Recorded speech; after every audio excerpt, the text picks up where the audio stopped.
Hello, everyone. This is your host, Susan Rosen, and I have one of my favorite guests back on the podcast today, Dr. Cris Azzola. And today we are going to be talking about andropause. And I will let Cris explain exactly what that is. She's the educated one here in medicine. Well, thanks so much Welcome. again. Thank you very much. I really enjoy our conversations. And andropause is definitely as we were mentioning before, we were chatting before this, but it's a controversial topic. It's considered some people call it the male menopause. Some of the other names are viropause, hypoandrogenism, and androgen deficiency. It has a whole series of names, but it's the same concept that the male counterpart of menopause happening in around your 50s or 60s. And so there's definitely some controversy about how much it's experienced, and not everybody experiences it in the same way. I think the difference where it's a little bit harder to pin down is that men's hormones really decrease in a gradual fashion, unlike women's. So after the age of 30, testosterone decreases by about 1% per year. And so whereas with in the female menopause, or the traditional menopause that we talk about, there's a very fast drop in hormones thought to create these symptoms. Now, also, the other challenge with having exact numbers with it is that most people say they don't experience the symptoms, or we're not sure if men don't report the symptoms, which is also something common. But for those who do, some of the symptoms are familiar to what we've already heard. There's definitely a mental function change, people being forgetful, sleeping problems, a loss of strength, gain of adiposity, gaining weight, losing muscle mass, sexual function problems, and a whole host. There's also some people experience even night sweats. So, yeah. And so it's definitely thought that after the age of 60, 20% of men experience what's called hypogonadism, which is more of the medical term for it. So they have low testosterone. And then it's another number, again, these are debated depending on the research, is men over 80, 50% of men over 80 experience or have low testosterone. Okay. Yeah. Wow. That is interesting. Yeah, it's so it's not like women where it just kind of goes at a certain point. I mean, ours kind of goes down, down, down, and then off a cliff, kind of. Yes. Yeah. So there's that gradual decline. And then the other thing that is confounding about it is, as it's declining, some men do experience a drop. And the reason that could be is because, high blood sugar, being obese, all of these things, type 2 diabetes, depression, they could be, something masking the idea. One can lead to another and vice versa. So especially having insulin problems or high blood sugar problems could impact your body's ability to create, especially in men, testosterone. And so it's hard to, this is one of the reasons you want to work with someone that knows you well, and a healthcare practitioner, is to parse out all of these underlying conditions that could be masquerading as andropause, or is it the andropause leading to these things? And that's where it's worth kind of working diligently to see really what's going on. Yeah. No, that's that is interesting, because I don't remember if this is just for women or is this women or men. Isn't there something about being overweight that creates some hormones? Yes. Yeah. So one of my colleagues loves to say visceral fat, the fat around our organs, is not your friend. My colleague, Dr. Yarnell, loves to say that. And that's because that type of fat creates a lot of what we call inflammatory markers, basically messenger chemicals that lead to inflammation. And that can actually suppress not only the hormones that lead to then secretion of testosterone, but that also in women can disrupt just the chemical signaling that leads to hormone production. So having that visceral fat around is really problematic on many fronts. The other thing that having the fat around does is there's something called aromatase, and it's an enzyme in high concentrations in that fat tissue, and that will actually take testosterone and change it into estrogen. And so it kind of steals. So if you had the testosterone, even a level around that is adequate, it can then convert it to something that is not beneficial in the long run. So it can lead to larger breast size and then, make further problems. That itself can suppress the hormones in the pituitary and the hypothalamus from signaling to make more testosterone. Okay. So Interesting. There's an association there. So definitely weight loss is one thing that is top of mind for, if you think you are going down this road and having these symptoms, it's worth taking a look at how to reduce that visceral fat, because it's, this is the fat around our organs is different. The fat that we have in our arm or our thighs does respond more to messenger chemicals that say satiety, basically chemical messengers, but this brown fat, the visceral fat does not respond to these. So yeah, definitely. We want ourselves to be able to tell us when we're full enough. And this is not the type of thing that has a good feedback loop. So interesting. Okay. Yeah. Okay. And that's for women as well as men, right? It is. The estrogen. It is. Which isn't any better really for women than it is for men.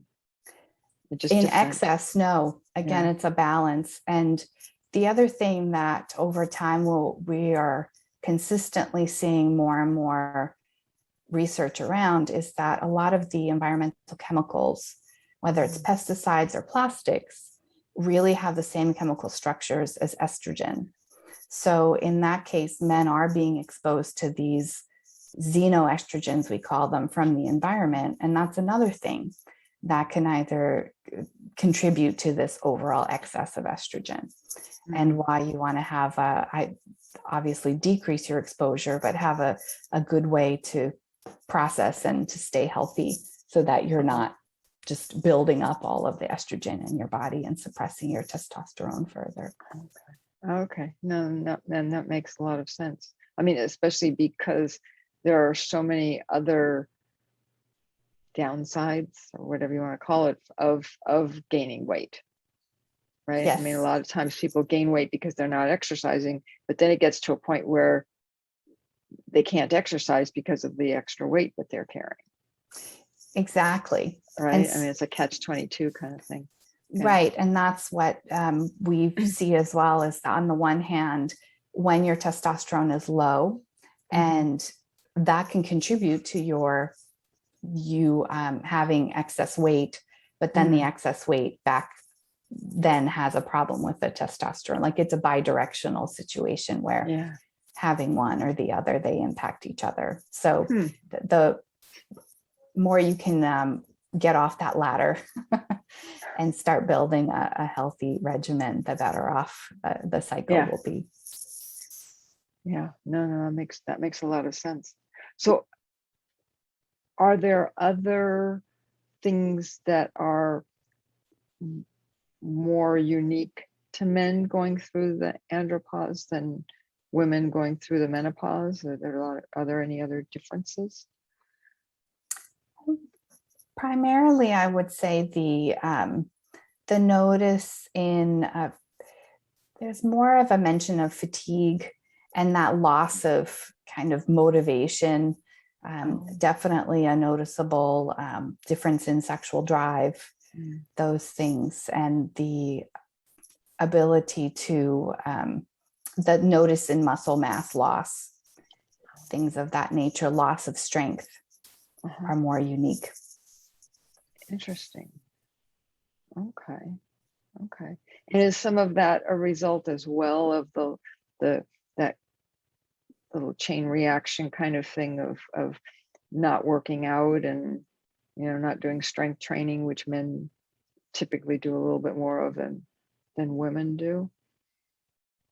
Yes, the strength training, interestingly, is also contributes well to good blood sugar control. So part of what we see is later on in life, it's somewhat a societal thing, but people starting to go into that metabolic syndrome, hypertension, high blood sugar, diabetes, diabetes 2, moving in that direction definitely then creates a loss of strength and is a reinforcing in the wrong direction. So I would say that it's especially noticeable in that. And so doing the strength training surprisingly creates a positive effect on your blood sugar of all the things. Okay. Yeah. Besides just making you fit. Yeah. Well, no, because I have been, it seems lately there's been a lot more, and maybe it's because of everybody being at home, but there's been a lot more information out there about how important strength training is for both men and women, actually, because just because it affects everything. Yes. You know, the way your muscles work is the same way that your heart works, the same way that, you know, other things, you know, as well as your brain. Absolutely. And in terms of, I would say, actually, this is one thing that they've noticed as well, is because it's the physiological changes also can occur that basically you can have also testicular atrophy, and that's something that's unique and obviously different in atrophy externally, that's more visible and noticeable. But in addition to that, there's risks for men that are taking testosterone for developing sleep apnea, or it's associated with sleep apnea. So that's a symptom that you want to watch to make sure, for folks that are doing those therapies, they're definitely going that route. There are a lot of things that you want to monitor to make sure that it's those hormone therapies are not exacerbating certain things that we don't necessarily immediately think of with the female menopause treatment. Yeah, that's interesting. I didn't even realize that they gave testosterone for sleep apnea. Oh, no, they give for folks who have andropause symptoms that are using testosterone therapy to treat those symptoms. Then there's a whole host of other things that folks need to track to make sure. Oh, I see. So in women, it's not necessarily that you're watching for a sleep apnea, but with testosterone treatment, you want to watch that. Okay. Interesting. Yeah, it's well, and we've talked about this before. It's just amazing how much everything is all connected. You know, it's like playing whack-a-mole, right? Push it down over here, it pops up over there. Yes. Right. And that's exactly it. And so there, you know, when it comes to, for example, erectile dysfunction, if that's something that the number one cause of that is not low testosterone, it's often BPH, so benign prostatic hyperplasia. So part of the whack-a-mole issue as well is like, are you really treating the thing that's really the underlying cause? And so for folks that have andropause, looking to just, if you just jump to the hormone without looking underneath at what's going on, then problems will crop up again in other areas. But it's better if you can do a full evaluation first and address the root cause of what's going on, so that then you're not playing catch up. Yeah, no, that makes sense. That makes a lot of sense. Yeah. Yeah. But But some of that's, the, no, go sorry, ahead. No, I no, was just going to finish. say it's amazing how some of the symptoms are very similar, in that men also experience bone loss. A lot of Oh. some of the first, they notice it via increased bone fractures, things like that. So it's surprisingly similar, male, female menopause. Well, wouldn't a lot of that also be related to the not doing the strength training and other kinds of Yes. exercise? Mm-hmm. Yeah. So a lot of the things, there's a lot of lifestyle and exercise component to this, that not only would it treat this if you were experiencing the andropause symptoms, but just overall general health and well-being, the strength training, cardiovascular issues also are a risk for having low testosterone. But then there's some research that, too much testosterone may not be good either. So again, it's the balance and making sure you're fit for for staying healthy at your age. Yeah. And then there's a huge dietary component as well, in that if you had diabetes, metabolic syndrome, insulin problems, these are the things that correcting them not only improve your overall health, but then would improve your hormonal balance as well. Right, which makes a lot of sense. And the other part of that as well is that once you do start getting more exercise or doing these other things, and you start improving on that side, then you have to make sure that you go and stay in touch with your doctor. Right? Because what your pharmaceuticals or anything else that you're getting or doing may not be helping at a certain point, right? Yes. Because you've gotten better in some ways. Yeah. I think one of the misconceptions people have is, as whenever you start any regimen, that's a static situation, and that changes. It never changes. And one of the benefits of having a relationship with someone that you can check in with is, as we get healthier, or as we age, or at any point throughout our lives, our internal chemistry might get altered, and then things that used to work may not work as well. They may need switching out. And that's really for anything, whether it's pharmaceutical or natural.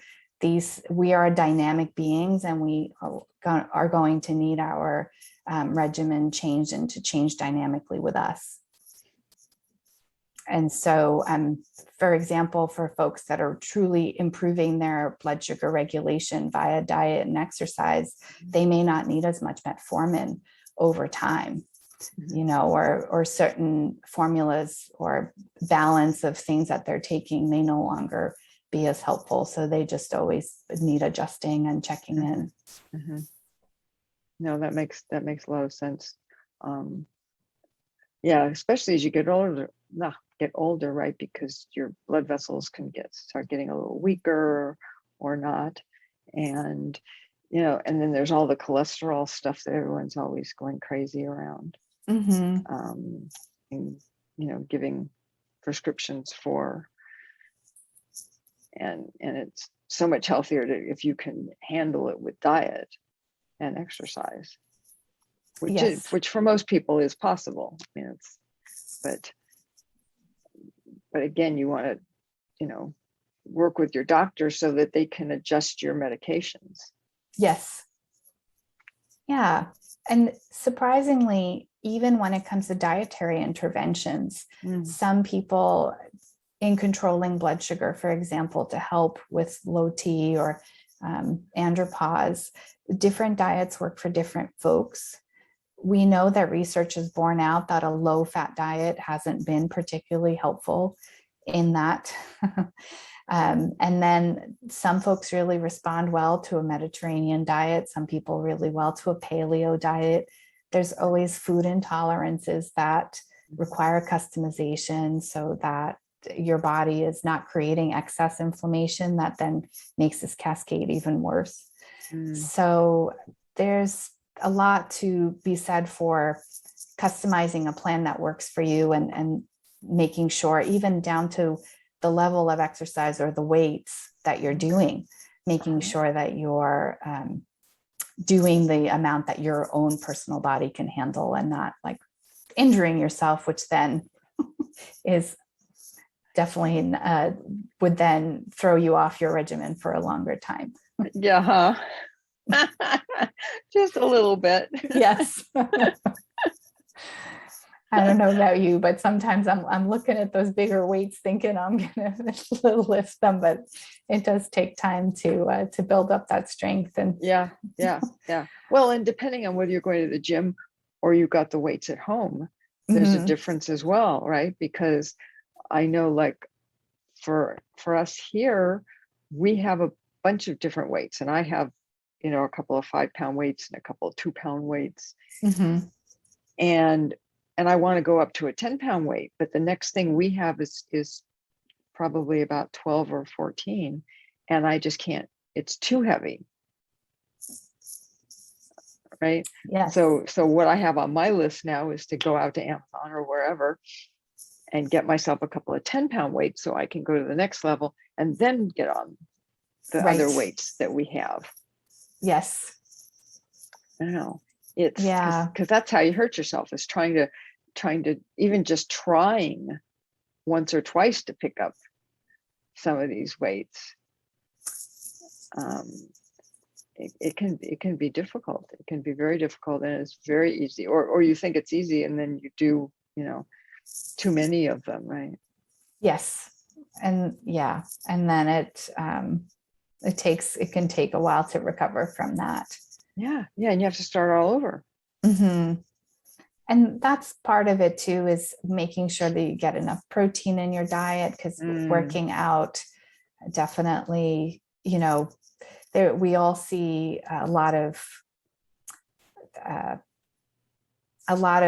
products on the market with protein muscle builders, and you have to find something that works for you and make sure that for your body type, you're getting adequate protein to be able to keep up with all the, weightlifting or exercise that you're doing, because all of that requires building and repair. Yeah. No, that makes a lot of sense. Yeah. And then you have to be careful too, because not everybody can take all the stuff that's got all the arginine in it, which most people don't know about, which is all the stuff, from beef. And actually it's even in some plants and stuff. Because people have, extenuating circumstances, like they get cold sores or something like that. And they'll try the protein, and then all of a sudden they're getting cold sores all the time. And it's like, well, yeah, there's so many connections. There are.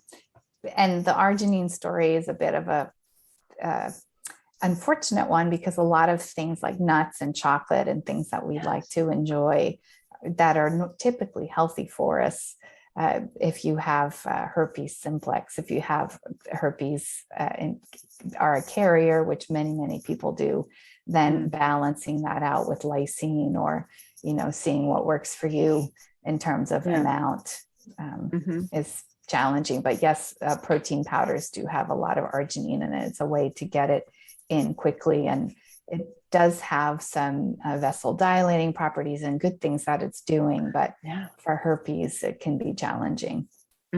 Yeah. So in terms of the andropause itself, like I said, diet and lifestyle and exercise make a big difference. Definitely not ignoring underlying issues or things that are if there's uncontrolled blood sugar, definitely something to look at. Then it also impacts the lipids. But for folks that are using hormones, there are definitely a lot of things to take a look at. Measuring PSA, for example, to measure for prostate okay. cancer, Yeah. having prostate exams, and making sure that the hormonal system and there are no underlying problems that are being ignored, because just giving the hormone itself may be kind of papering over underlying issues. And as with we were talking about with estrogen and progesterone, you just don't want to go ahead and do that without looking at other things as well that might contribute to well-being and require healing. No, absolutely. Absolutely. And sometimes people need both of the hormones, right? It may not just be estrogen or progesterone. Right? That was an interesting, they have studies where, especially there's definitely studies who show some women respond very well to a combination. Some people, with hormones in general, including the testosterone in males, they found that depression is definitely a main issue that men have reported. And in people who had either high or low, they had depression symptoms. And so it's not really so easy to say. That's why it has to be individualized, that we can't pin down a specific level or type of hormone. Even the delivery mechanism works better for others than others. Yeah. And so it's hormones are highly individualized and experiential, and require a feedback loop. So there's some trial and error to be done, and to see how it's working for the person.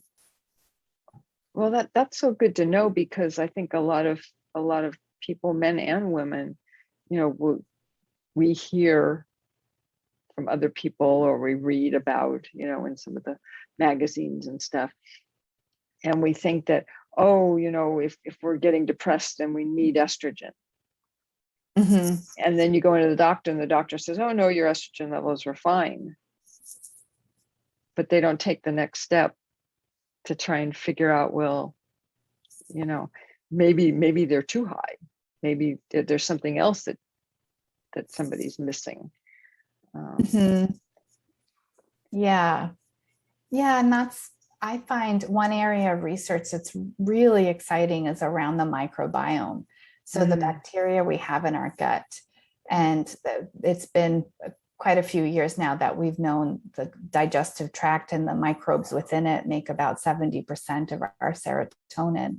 And even though it makes big splashy news when it comes out, this information, I think we're still far ahead of it being a common thing people start to check and really start to focus on, because our digestion really is a central and key part of keeping us healthy, not only on the mental front, but detoxifying our hormones, making sure we get enough nutrients in. If our digestion isn't working well, we're not absorbing our fats, our proteins well enough to then have a positive impact on our hormonal system. And then, as most of us in California are experiencing with the fires and the smoke, we really need to become very good detoxifiers of what we're being exposed to. And that's one of our primary, along with the kidneys, one of our two primary routes of getting things out of our bodies. So I think it's an often underlooked aspect, not only for our mental health, but I think over the years, we're going to see how important our digestive health is in impacting our hormonal health. I know there's a lot of people who started referring to the microbiome actually as your brain. The second brain. Right, yeah. The second brain. Well, actually, this is the main brain, and then that's your second brain. And I was reading somewhere, and I don't remember the exact numbers, but it's something like what, 10 times as many messages get sent up from the microbiome to the brain as from the brain down. Yes. It may be more than that. Yeah.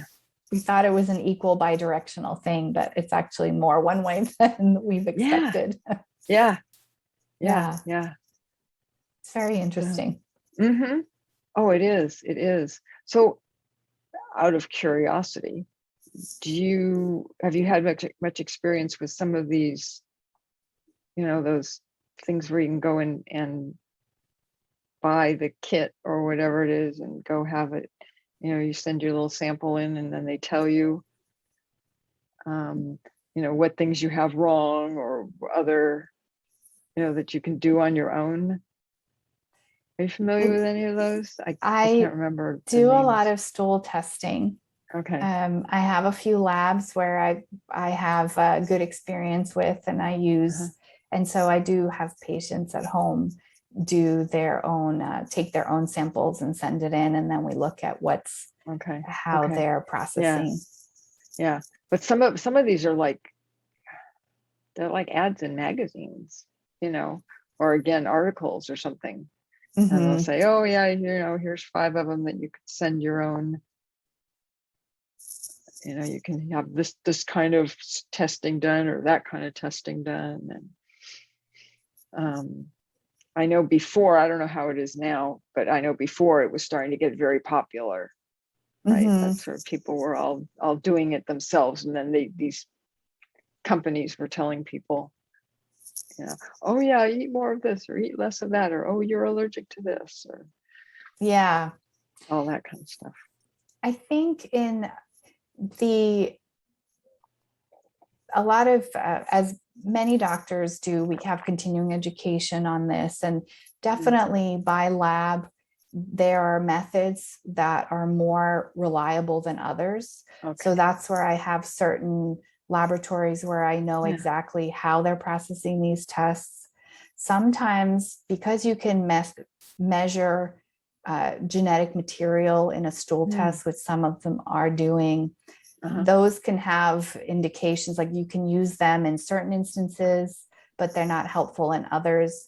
So you really have to know what the technique is that they're using and if it's appropriate for how it's being used. So there are certain ways, for example, if you're testing for celiac disease, there are many ways you can test it, but some are more reliable than others. And that's part of what I think is useful in working with someone, because they can parse through, just because it's giving you an indication how reliable is that. No. And that's what I was kind of wondering, because otherwise it's like you say, there's no one to interpret it for you or to know what's excuse me, what's the strength of that particular company. Or hey, we don't want to use that one because they're not very good in that area, but oh boy, if you had this other problem, boy, that's where I'd send it, kind of thing. We definitely, a lot of folks talk about you look at the research and what the sensitivity and specificity is for a test, and what the appropriate, and sometimes sometimes you want to retest.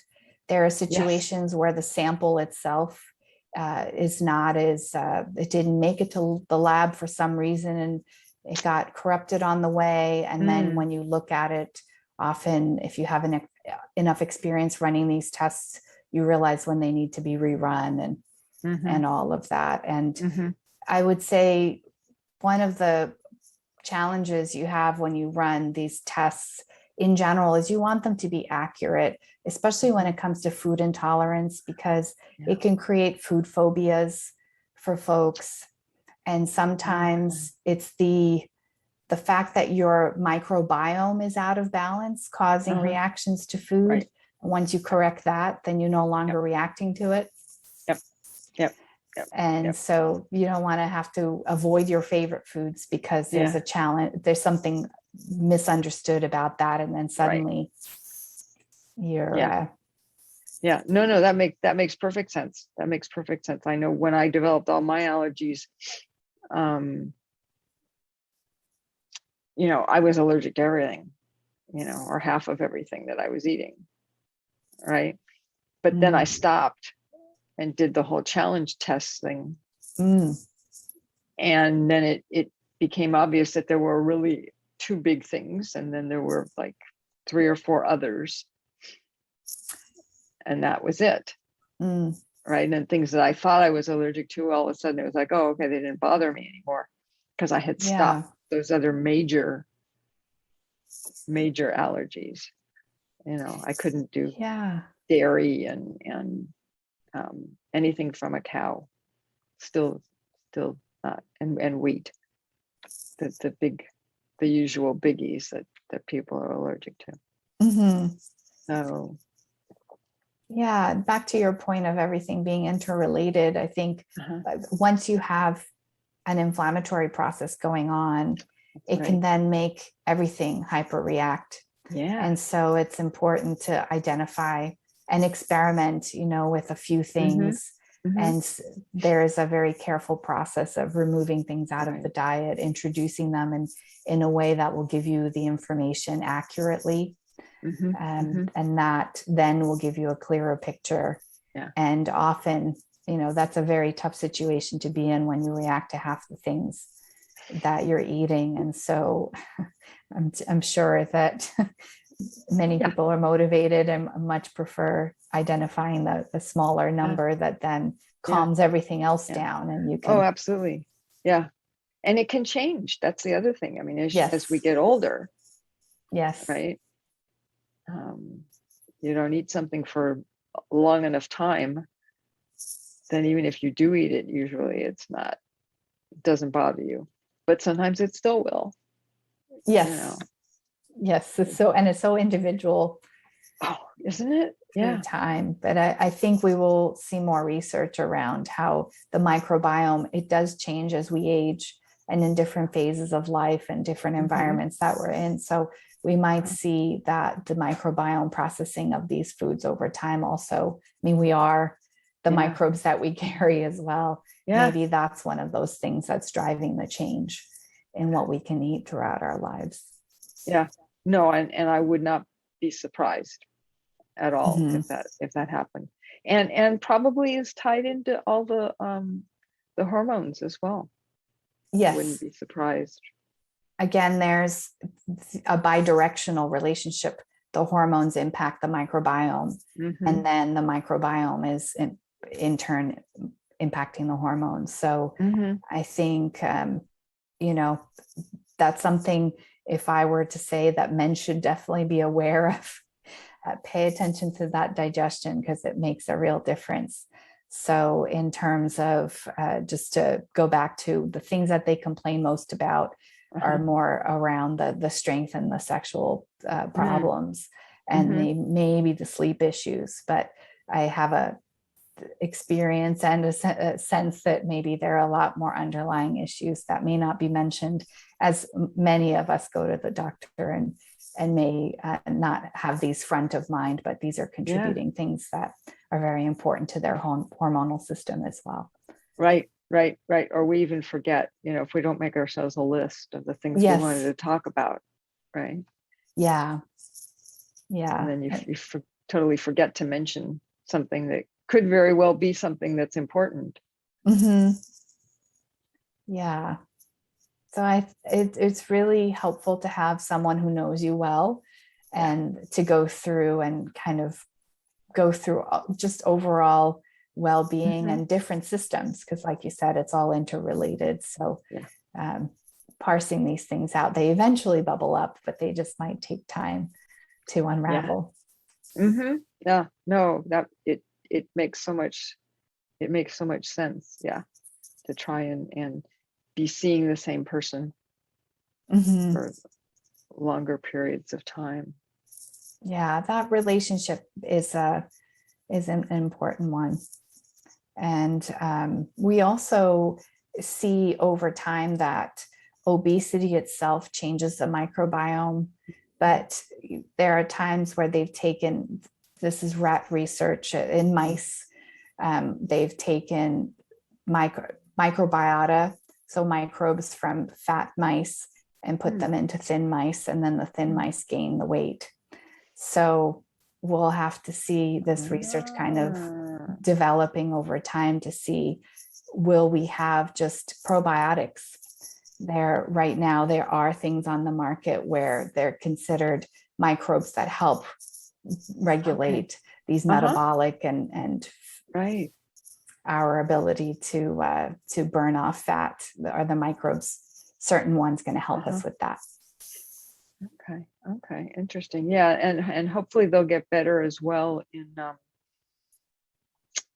making it so that all of the pills break down and are actually, you can use the things and they break down in the right place, right? Yes, that's a whole different discussion and a complicated thing that folks are working through with varying levels of success. But yeah. And again, it's so personal. Yes. Yeah.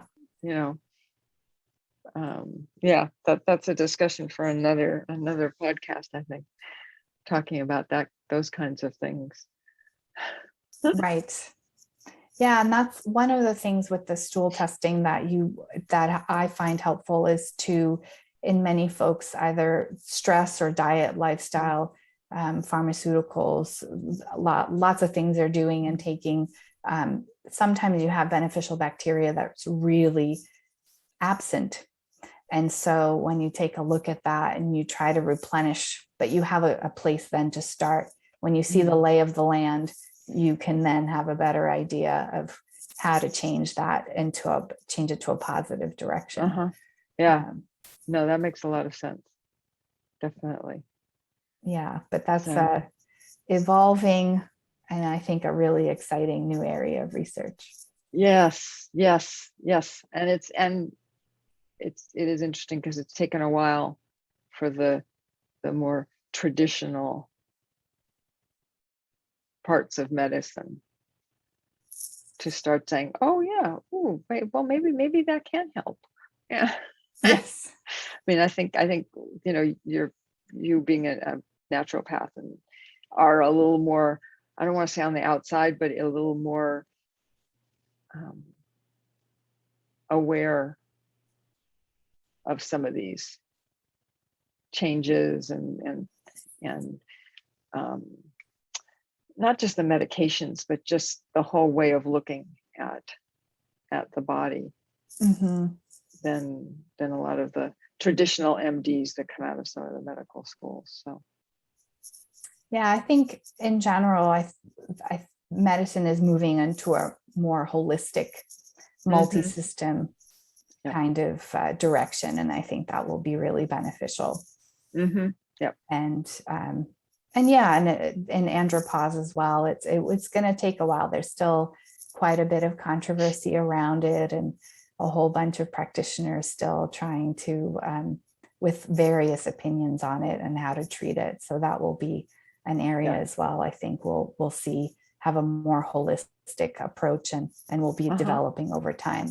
There's also lots of research to do in this area as well. Yeah, no, absolutely.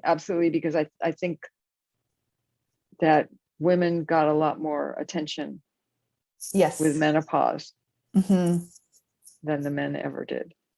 And I think now they're at the point where they're kind of starting to catch up a little bit. Not quite there yet, probably, but close. No.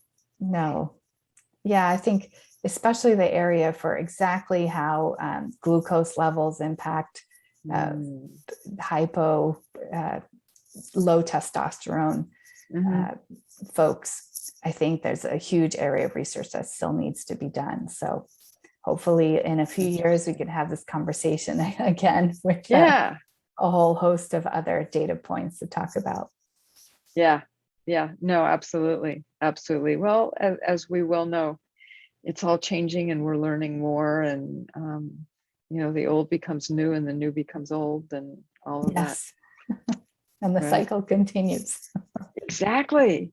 So, well, thank you so much, Cris, for coming on today and talking about a subject that probably a lot of people, and particularly men actually, probably have no idea that any of this is out there and that people are studying it or any of these kinds of things, So I think it's my pleasure. Yeah.